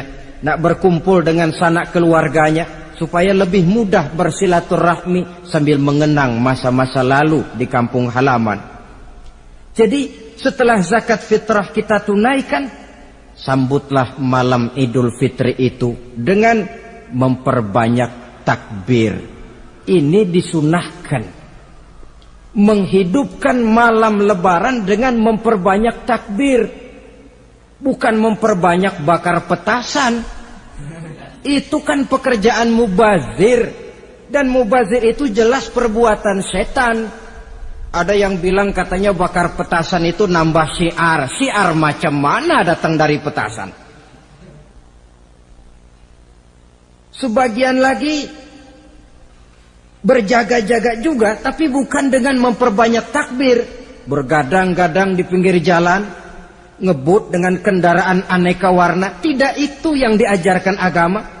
Berkumpul kita di surau, berkumpul kita di masjid, paling kurang berkumpul di rumah dengan keluarga, ramai-ramailah kita bertakbir, memanjatkan puji dan syukur kepada Allah. Ya Allah, kalau tidak lantaran petunjuk-Mu, sulit rasanya melaksanakan perjuangan yang berat sebulan penuh ini, melatih diri, membina takwa, mengharap ridha, dengan lapar melilit perut, dengan haus mencekik kerongkongan. Bersyukur kami kepadamu ya Allah. Dan sebagai pertanda kami kumandangkan kalimat takbir, memuji keagungan dan kebesaran-Mu. Allahu Akbar, Allahu Akbar, Allahu Akbar, walillahil hamd. Saudara-saudara kaum muslimin rahimakumullah, di dalam satu hadis dari Ubadah bin Samit diriwayatkan oleh Imam Tabrani, bersabda Rasulullah sallallahu alaihi wasallam, "Man ahya lailatal fitri lam yamut qalbuhu yauma tamutul qulubi." Barang siapa yang menghidupkan malam Idul Fitri, maka hatinya itu tidak akan pernah mati pada saat hati-hati orang lain menjadi mati. Kita yang paling khawatir dalam hidup ini, pada saat hati kita sudah mati, selagi jasad masih hidup, menjadilah kita bangkai berjalan dalam pandangan Allah. Badan hidup tapi hati mati, bangkai berjalan dalam pandangan Allah. Jadi ini hakikat merayakan Idul Fitri. Puasa Ramadan sebulan penuh, malamnya ibadah, menunaikan zakat fitrah, lalu malamnya menghidupkan malam dengan takbiran. Yang terjadi kan kita lihat adat yang dibesarkan, ibadat ditinggal. Puasa tidak, tarawih apalagi, lebaran kurang seminggu sudah lebih sibuk dia daripada yang puasa. Ke pasar kayaknya pasar mau dibeli semua. Rumah pun dicat, dikapur, baju diperbarui. Itu kan kulit. Memang lebih bagus kalau kulitnya baik, isinya pun baik. Tapi yang lebih penting daripada sekedar kulit adalah isi. Hakikat merayakan Idul Fitri kembali kepada kesucian. Kita bersih, tidak punya dosa kepada Allah. Itu kita rayakan. Dengan apa? Nah, oleh seorang ulama, Al-Imam Zakiyuddin Abdul Azim bin Abdul Quwa Al-Munziri, diberikan contoh bagaimana Rasulullah sallallahu alaihi wasallam itu merayakan Idul Fitri. Beliau berkata, yuhibbu sallallahu alaihi wasallam ayyuqabilal 'ida bil bisri was surur. Rasulullah sallallahu alaihi wasallam cinta, senang menyambut Idul Fitri bil bisri was surur, dengan muka gembira dan dengan sikap sukacita. Jadi merayakan Idul Fitri bil bisri was surur, muka menunjukkan kegembiraan. Kenapa gembira? Sudah berhasil berjuang sebulan penuh. Bukan gembira lantaran di rumah banyak dodol, kue, pakaian serba baru, sepatu pun serba baru. Bukan itu yang kita gembira. Gembira lantaran telah berhasil berjuang mengalahkan nafsu, memenuhi perintah Allah, melaksanakan puasa. Gembira lantaran kita kembali suci seperti bayi baru dilahirkan oleh ibunya. Bil bisri, muka menunjukkan kegembiraan, cerah di malam itu sampai di hari lebarannya. Jadi walaupun barangkali oleh karena kesulitan ekonomi tidak terbeli itu baju yang baru, tidak terbeli itu sepatu yang baru, tidak terbeli itu makanan dan kue seperti tetangga, jangan sampai mengurangi kegembiraan kita.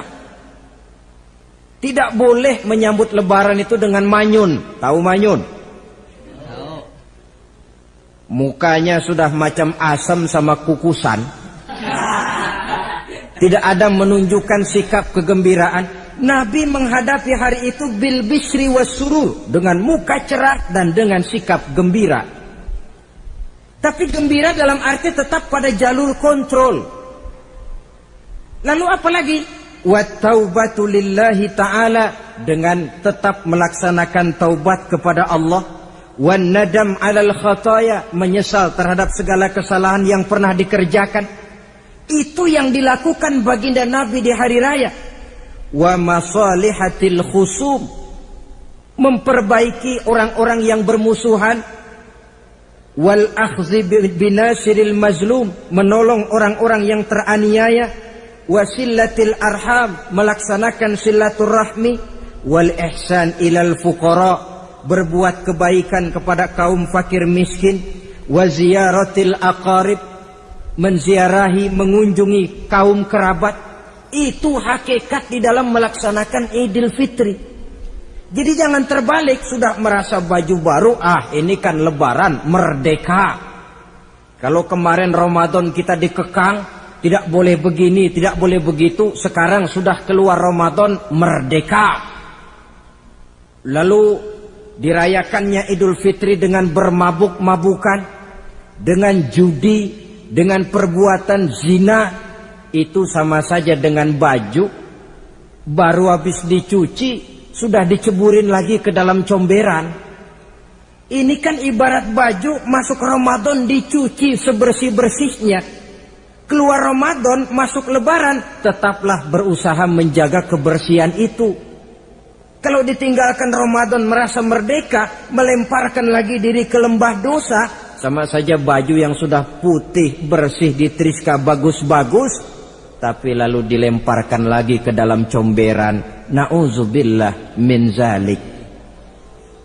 Saudara-saudara kaum muslimin yang berbahagia, jadi setelah zakat fitrah kita bayar, hidupkan malam Idul Fitri itu dengan mengumandangkan kalimat takbir.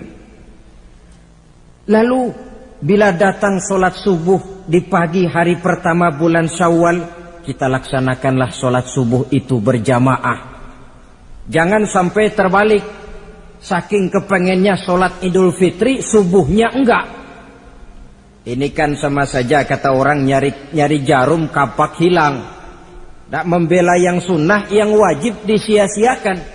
Sholat Idul Fitri itu sunnah saja hukumnya, sholat subuh wajib. Masakan yang wajib kita tinggalkan, lalu yang sunnah kita kejar-kejar? Terbalik tentunya.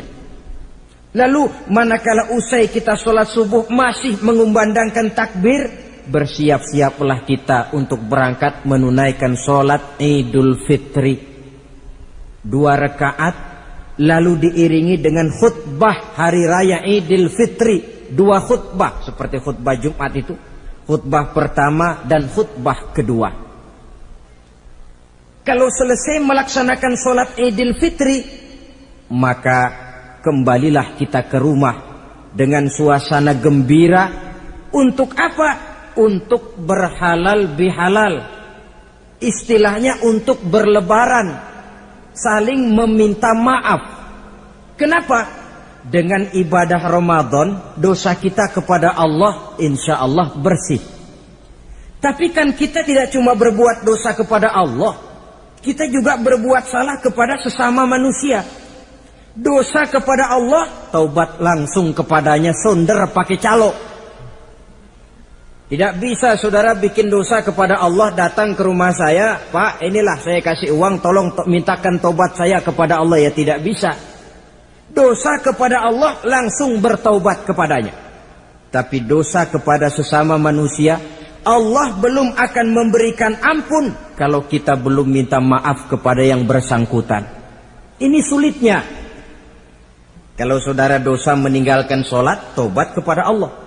Tapi kalau dosa kepada sesama manusia, saudara mencuri sendal orang, cara taubatnya bagaimana? Pertama menyesal, kenapa mencuri? Yang kedua berjanji tidak akan mencuri lagi. Yang ketiga meninggalkan perbuatan mencuri. Dan yang keempat, sendal orang pulangin. Tidak bisa saudara mencuri sendal, Tuhan taubat, nggak lagi-lagi nyolong sendal, tapi sendal orang dibekap terus, nggak dipulang-pulangin, ya tidak termasuk taubat itu. Itulah sebabnya selesai sholat Idul Fitri, kita pun meminta maaf. Nah, siapa yang harus lebih utama kita mintakan maaf? Satu riwayat menjelaskan bahwa selesai sholat Idul Fitri, para sahabat mendengar Rasul mengucapkan amin sampai 3 kali. Amin, amin, amin. Heran para sahabat, ini Rasulullah tidak ada angin, tidak ada hujan, kenapa amin sampai 3 kali? Mereka pun bertanya, ya Rasul, tadi amin sampai 3 kali kenapa? Kalian tidak tahu? Tidak tahu ya Rasul. Begini, tadi itu selesai sholat, turun malaikat Jibril kepada saya. Beliau berkata, ya Muhammad, saya hendak berdoa kepada Allah. Maukah kau mengaminkan? Silahkan Jibril, berdoalah, saya akan mengaminkan. Rasul berdoa, Nabi mengaminkan. Doanya berisi 3 macam permohonan, maka Rasul pun 3 kali mengucapkan amin. Logikanya, kalau sudah malaikat Jibril yang berdoa, lalu Rasul yang mengaminkan, apa iya doanya itu meleset? Apa isi doa malaikat Jibril? Yang pertama doa beliau, ya Allah, hari ini, 1 Syawal ketika itu, saya mohon kepadamu, janganlah engkau terima puasa dan ibadahnya anak yang durhaka kepada kedua orang tuanya.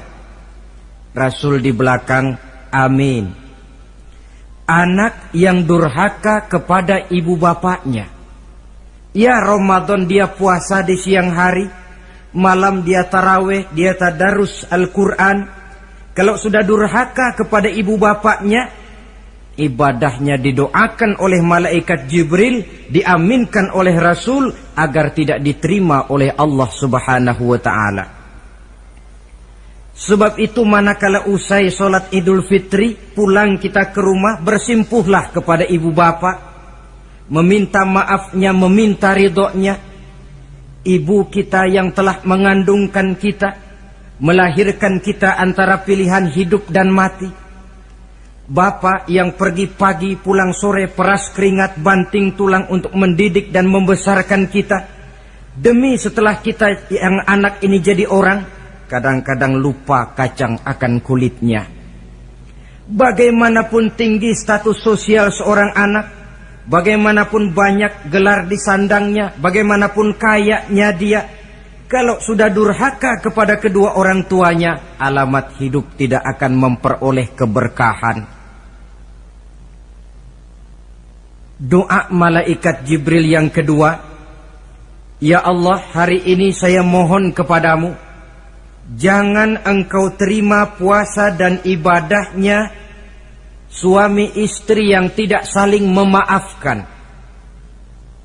Sebab itu seorang suami, seorang istri, selesai turun sholat Idul Fitri, hendaklah berlapang dada si suami memaafkan istrinya, meridhokannya. Si istri pun bersimpuh meminta maaf dan ridho suaminya.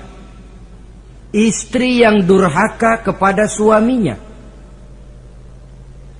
Sebab itu tidak heran kalau Rasul dalam satu hadis pernah menjelaskan, ayyumam ra'atin matat wa zawjuha anha radin illa dakhalatil jannah. Kalau ada seorang perempuan meninggal dunia, suaminya ridho kepadanya, itu perempuan akan masuk surga. Ini artinya, kalau seorang perempuan meninggal, suaminya tidak ridho kepadanya, biar dia tukang sholat, biar dia ahli puasa, biar dia hadir di majelis taklim manapun, meninggal tidak diridhoi suaminya, pintu surga belum dibukakan sampai suaminya ridho kepadanya. Riwayat lain menjelaskan bahwa sepulang Isra dan Mi'raj, Rasul bercerita kepada para sahabat, saya dalam perjalanan Mi'raj itu diperlihatkan neraka. Neraka ya Rasul? Iya. Lalu bagaimana? Saya lihat isinya kok kebanyakan perempuan. Perempuan? Laki bagaimana ya Rasul? Laki juga tidak sedikit. Kenapa lebih banyak perempuan ya Rasul? Apa mereka tidak sholat? Sholat. Tidak puasa barangkali? Mereka rajin puasa. Tidak suka mengaji barangkali? Mungkin lebih rajin dia dari suaminya. Lalu apa penyakitnya ya Rasul? Beliau menjawab, hunna yakfurnal asir. Penyakit perempuan itu dimanapun, tidak pandai bersyukur, kurang rasa terima kasih kepada suaminya.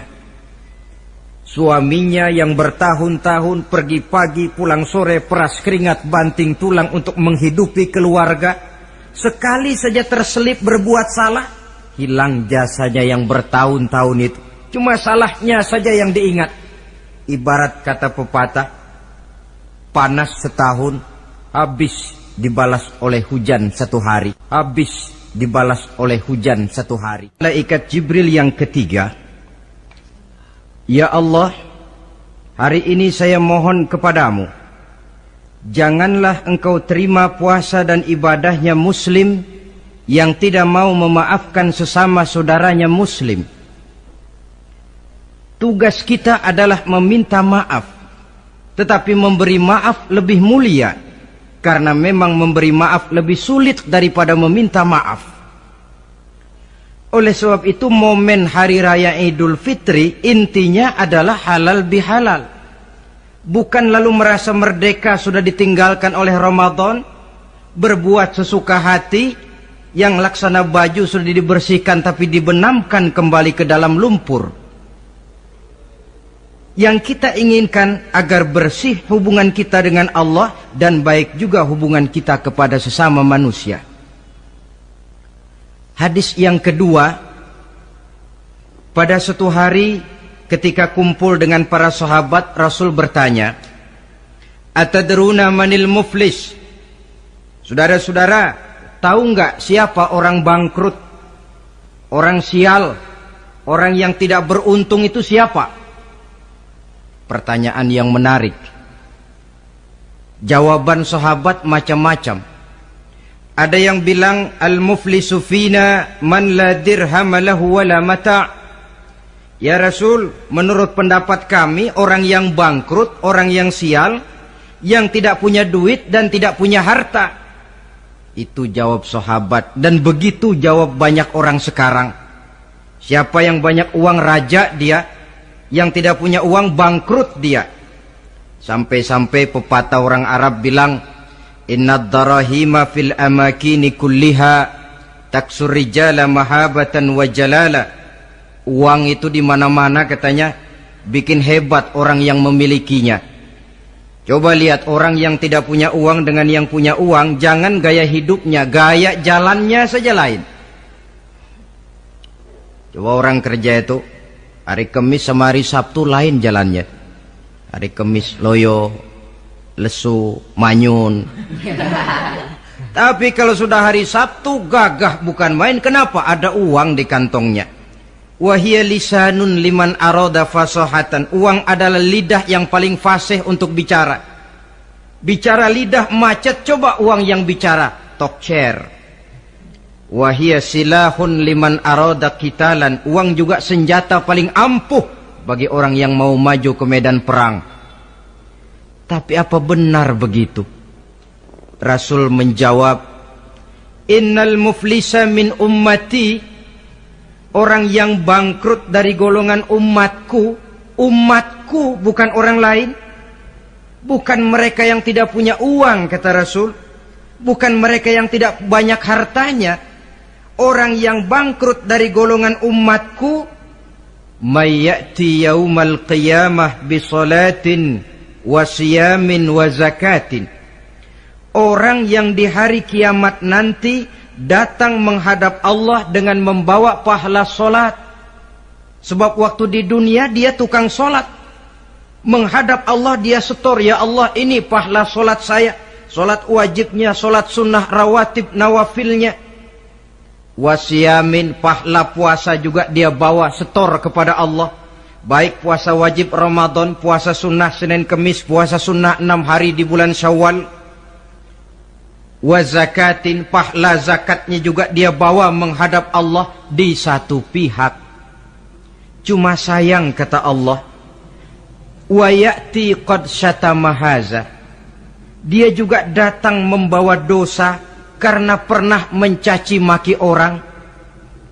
Wa qazafa hadza, pernah memfitnah orang. Wa akala mala hadza, pernah memakan harta orang dengan cara yang batil. Wa syafaka dama hadza, mengalirkan darah orang tanpa alasan yang benar. Di satu pihak datang membawa pahala ibadah, di lain pihak datang menyandang dosa kepada manusia. Kalau ini yang terjadi, bagaimana nasib kita? Kata baginda Rasul, maka diambillah dosa orang yang pernah kita fitnah. Untuk apa? Diberikan kita. Sudah enak-enak, ya Allah, ini pahala solat saya. Tahu-tahu datang orang, sebentar ya Allah, orang ini waktu di dunia memang ahli solat, tapi saya tanpa salah pernah difitnah. Sakit hati saya, hancur nama baik saya lantaran ulahnya. Saya menuntut keadilan. Benar, orang ini pernah kau fitnah? Benar ya Allah. Kalau begitu pahala solatmu sini, kasihin orang yang kau fitnah. Habis pahala solat, datang lagi orang menagih, ya Allah, dia memang waktu di dunia ahli bayar zakat, tapi juga dia sering makan harta orang dengan cara yang batil. Benar? Benar ya Allah. Sini, pahala zakatmu berikan kepada orang yang hartanya kau makan dengan cara yang batil. Fa in faniyat hasanatuhu qabla ayyuqda ma alaihi, kalau pahala kebaikannya sudah habis untuk nutup hutang dosa, sementara tagihan datang terus, ukhiza min khotoyahum, maka diambillah dosa orang-orang yang pernah kita fitnah, kita caci maki, kita zolimi, untuk diberikan kepada kita. Apa enggak bangkrut ini? Sudah pahala dipretelin, dosa dikasih lagi. Ibarat orang dagang, modal habis, tagihan utang datang terus. Apa pasalnya ini? Dia cuma baik kepada Allah. Solatnya betul, puasanya bagus, zakat dia bayar. Tapi kepada sesama manusia, dia tukang fitnah, tukang mencaci maki, ahli makan harta orang dengan cara yang batil. Bangkrut nasibnya di akhirat nanti. Maka keliru kalau momen Idul Fitri itu dimanfaatkan untuk sesuatu yang merusak arti kesucian, merusak arti fitrah. Mari kita dengarkan hadis dari Wahab bin Munabbah. Inna iblis alaihi la'nah yasihu fi kulli yaumi idin. Iblis tiap hari raya Idul Fitri teriak-teriak. Akibat teriakannya, laskarnya, bala tentaranya kumpul. Ya Sayyidana, man aghdabuka? Wahai junjungan kami, kata bala tentara iblis ini, kenapa teriak-teriak macam itu? Apa yang bikin Tuhan begitu jengkel? Kasih tahu saja sama kami biar kami hancurkan siapa yang telah menyakitkan hati Tuhan. Kata iblis, tidak ada yang nyakitin hati saya. Cuma kamu perlu tahu, kata iblis, innallaha qad ghafara li hazihil ummah fi hadzal yaum. Hari ini, hari Idul Fitri, Allah telah mengampunkan dosa umat yang berpuasa. Itu yang nyakitin hati saya. Setengah mati saya menggoda mereka, supaya mereka mabuk, supaya mereka zina, supaya mereka judi, supaya mereka merusak. Mereka puasa di bulan Ramadan, hari ini Allah ampunkan dosa mereka. Apa enggak sakit hati saya? Lalu apa tugas kami, Tuhan? Kata tentara iblis ini, fa'alaikum an tusghiluhum bil lazat wasyahawat wa syurbil khamr. Kata iblis, kasih komando dia, begini saja, kau rusak mereka, umat Islam yang dosanya hari ini diampuni, kau rusak mereka bil lazat, dengan segala macam kelezatan, wasyahawat, dengan memperturutkan hawa nafsu, wasyurbil khamr, dengan meminum minuman yang memabukkan di hari raya Idul Fitri ini. Jadi kalau mereka datang bermaaf-maafan, Allah sudah mengampuni dosa mereka, tolong kau rusak suasana itu. Tanamkan kepada mereka supaya menikmati hari ini dengan segala macam kelezatan, memperturutkan hawa nafsunya, meminum minuman keras, hanyut di meja judi, sehingga melupakan arti hakikat Idul Fitri yang sebenarnya. Di akhir riwayat ini Nabi pesan, oleh karena itu kata Nabi, ijtahidu yaumal fitri fis sadaqah wa a'malil khair wal birri minas salah waz zakah wat tasbih wat tahlil. Oleh sebab itu kata Nabi, hati-hatilah kamu, sungguh-sungguhlah kamu pada hari Idul Fitri ini melaksanakan segala macam kebajikan seperti sedekah, perbuatan baik, salat, zakat, mengucapkan tasbih, tahlil, karena hari ini Allah telah mengampunkan dosa kamu. Jadi jangan dinodai hari yang bersih itu dengan perbuatan-perbuatan yang tercela. Inilah kelirunya kalau adat lebih dibesarkan daripada ibadat. Kalau menyambut Idul Fitri itu yang lebih diutamakan baju barunya, pakaian serba barunya, rumah serba bersihnya, lalu fasilitas serba adanya, lupa kepada intinya, manusia akan mudah terjerumus menodai hari yang suci dengan perbuatan yang kotor. Saudara-saudara, ma'asyiral muslimin rahimakumullah. Karena itu Rasulullah sallallahu alaihi wasallam pernah menjelaskan apa hakikat hari raya sebenarnya. Beliau berkata, lil mu'mini khamsatu a'yad. Orang beriman mempunyai 5 hari raya. Yang kita tahu kan gampangnya Idul Fitri, Idul Adha, kan itu. Ya. Rasul berkata, orang beriman sebenarnya mempunyai 5 hari raya. Hari raya yang dia rayakan dengan kegembiraan. Kapan saja itu? Pertama, kullu yaumin yamurru 'alal mu'min wa la yuktabu 'alaihi zanbun. Setiap hari yang dilalui oleh seorang mukmin tanpa Allah menulis dosanya, itulah hari raya baginya. Jadi kalau berlalu satu hari dan hari itu kita tidak melakukan dosa satupun, itu hari raya. Dengan kata lain, bergembiralah seorang mukmin kalau dia bisa melewati satu hari tanpa di hari itu dia melakukan dosa. Itu hari raya. Aduh, saya girang benar hari ini. Kenapa? Hari ini tidak ada dosa yang saya kerjakan rasanya. Hari raya pertama adalah hari di mana kita lewati tanpa melakukan dosa. Kira-kira bisa nggak satu hari lewat tanpa dosa? Ya, bukan cuma sekedar mau, tapi berusaha untuk bisa. Ini hari raya yang pertama. Yang kedua kata Nabi, al-yaumul ladzi yakhruju fihi minad dunya bil iman wasyahadah wal ismah min kaidis syaitan.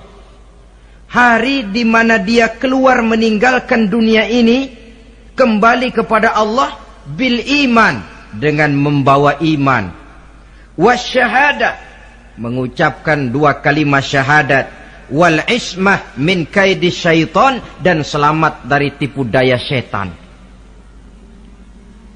Saudara-saudara, mati membawa iman, sempat mengucapkan 2 kalimat syahadat, selamat dari tipu daya setan, itu hari raya kita.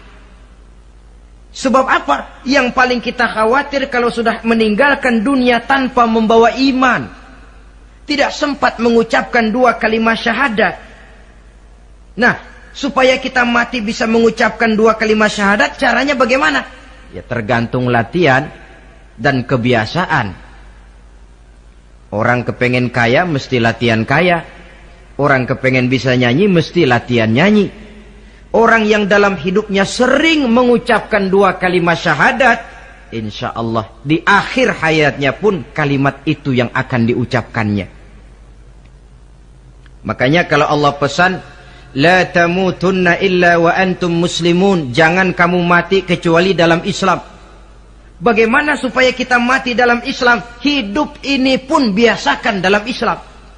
Hanya mereka yang membiasakan hidup secara Islam, insya Allah bisa mati dalam lingkungan Islam. Ini hari raya yang kedua. Yang ketiga, al-yaumul lazi yujawizu fihi sirat wa ya'manu min ahwalil qiyamah. Hari di mana dia lewat di atas sirat dan aman dari huru-hara hari kiamat. Lewat di atas sirat dengan selamat. Itu hari raya yang membawa kegembiraan. Yang keempat, al-yaumul lazi yadkhulu fihi al-jannah wa ya'manu minal jahim. Hari di mana dia masuk ke dalam surga dan aman dari siksaan neraka. Hari raya terakhir, al-yaumul lazi yanzuru fihi ila rabbih. Hari di mana dia bertemu dengan Allah Tuhannya. Itu hari raya terbesar. Masuk surga itu enak. Tapi bertemu Allah jauh lebih enak. Sama saja kita masuk istana negara itu nikmat. Tapi bertemu presiden jauh lebih nikmat. Mungkin begitu masuk istana negara kita heran, kagum melihat lukisan, melihat dekorasi. Tapi begitu bertemu dengan kepala negara, lupa kita dengan indahnya bangunan istana negara. Mungkin ketika masuk surga kita kagum, begitu luar biasa kenikmatannya. Ketika bertemu dengan Allah, hilang kenikmatan surga, tertutup oleh nikmatnya bertemu Allah. Ma'asyiral muslimin rahimakumullah. Nah, lalu ada satu tradisi di negara kita ini yang disebut acara halal bihalal. Di Arab ini tidak ada. Dan memang halal bihalal itu bahasa Arab yang di Arab sendiri tidak terpakai. Halalun bihalalin artinya saling halal menghalalkan. Maksudnya saling maaf memaafkan. Kemarin saudara tanpa salah saya pukul, haram. Kesempatan ini tolong dihalalkan, artinya tolong dimaafkan. Karena kita bertemu seorang-seorang sulit, datang dari rumah ke rumah pun memakan waktu. Biasanya pun orang mengadakan acara kumpul, entah itu organisasi, entah itu kantor, entah itu keluarga besar, kumpul dalam satu acara yang lazimnya mereka sebut dengan halal bihalal. Rangkaiannya tidak terpisahkan dari puasa Ramadan, Idul Fitri, dan halal bihalal. Artinya, karena kita melaksanakan puasa di bulan Ramadan, maka kita rayakan Idul Fitri. Di dalam merayakan Idul Fitri, kita laksanakan acara halal bihalal. Tidak terpisahkan. Tapi rupanya halal bihalal ini sudah jadi milik nasional. Ya kita ikut bersyukur menjadi milik nasional. Tetapi yang paling merasakan nikmatnya tentu mereka yang mengikuti prosesnya sejak semula. Pelaksanaan ibadah puasa, melaksanakan zakat fitrah, menunaikan sholat Idul Fitri, sampai kepada berhalal bihalal. Kemudian satu hadis lagi, Rasulullah sallallahu alaihi wasallam bersabda, "Isnani la yanzurullahu ilaihi ma yaumal qiyamah." Ada dua golongan manusia yang di hari akhirat nanti tidak akan dipandang oleh Allah, tidak akan diopeni oleh Allah. Siapa mereka? Pertama qati'ur rahim, yang kedua jarus su'i. Orang yang memutuskan silaturahmi dan tetangga yang jahat dengan tetangganya. Sebagai uraian penutup, saya ingin mengajak kita semua untuk merenungi firman Allah dalam surah Al-A'la ayat 14 sampai dengan ayat 17. Qad aflaha man tazakka wa dzakara isma rabbih fasalla bal tu'thiruna al-hayata ad-dunya wal akhiratu khairu wa abqa. Qad aflaha man tazakka, sungguh telah beruntunglah orang-orang yang membersihkan dirinya. Ada yang mentafsirkan sungguh beruntung orang-orang yang telah menunaikan zakatnya. Sebab apa? Diri, jiwa ini kan bukan milik kita, milik Allah. Kita ini cuma hak pakai. Seperti saudara ini baju saya, saudara punya hak pakai. Kalau waktu saya ambil baju itu kotor, tentu marah saya sebagai pemiliknya. Tetapi ketika saya ambil baju itu memang bersih, terpelihara dengan baik, senang hati saya. Qad aflaha man tazakka. Sungguh telah beruntung orang-orang yang membersihkan jiwanya. Dia puasa di bulan Ramadan, malamnya dia tarawih, zakat fitrah pun dia bayar. Wa dzakara isma rabbih, lalu dia menyebut nama Tuhannya dengan mengumandangkan takbir, bersahut-sahutan di malam hari raya Idul Fitri itu. Fa shalla, lalu dia laksanakan salat Idul Fitri. Lalu apa? Bal tu'sirunal hayatad dunya. Tapi mengapa kamu lebih memilih gemerlapnya dunia? Melupakan inti, melupakan isi dengan mengambil kulit. Merayakan Idul Fitri dengan lupa diri, lupa daratan, bermabuk-mabukan, tenggelam di meja judi, hanyut di lembah zina. Bal tu'sirunal hayatad dunya, kau utamakan megahnya dunia, kau kejar gemerlapnya dunia, kau lupa hakikat Idul Fitri itu.